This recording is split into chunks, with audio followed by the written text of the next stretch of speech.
খোদার কসম করে বলছি, আপনি যদি আকাশ সমান আশা ও দিলে তামান্না নিয়ে সূরাখানা শোনেন, তাও কবুল হয়ে যাবে ইনশাল্লাহ। এই সূরার দোয়াতে আজও কেউ বিফলে যায়নি। চ্যালেঞ্জ করে বলছি, আপনার মনোবাসনা যত ব্যাপক হোক না, তা আল্লাহর দরবারে কবুল হবে। প্রিয় দর্শক, উক্ত সূরার এতই ক্ষমতাবান, একদিকে আপনি সূরাটি শুনতেই ওইদিকে গায়েবীভাবে আশা পূরণের সুসংবাদ পেয়ে যাবেন। আপনি আপনার মনোবাসনা পূরণের পথে যত শক্ত বাধা থাকুক না কেন, তা সরে যাবে। জীবনের লক্ষ্য উদ্দেশ্য সফল হবে। কঠিন প্রতিবন্ধকতাগুলো দূরে সরে যেতে থাকবে।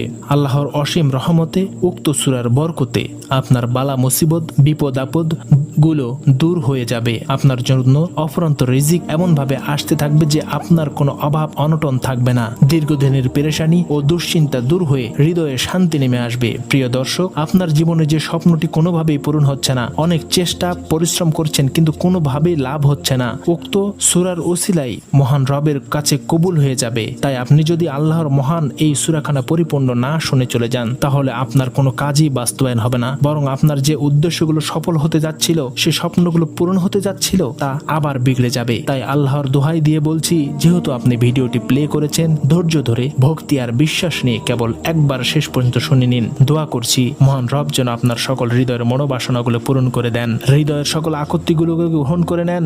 আমিন। আপনিও আমিন লিখে মুক্ত দোয়াতে শরীক থাকুন, কেননা কে জানে কার দোয়া কখন কবুল হয়ে যায়। তাহলে চলুন আমরা সূরাখানা শুনে আসি। বিসমিল্লাহির রহমানির রহিম। ইয়া আইয়ুহাল্লাযীনা আমানু আওফু বিল উকুদ।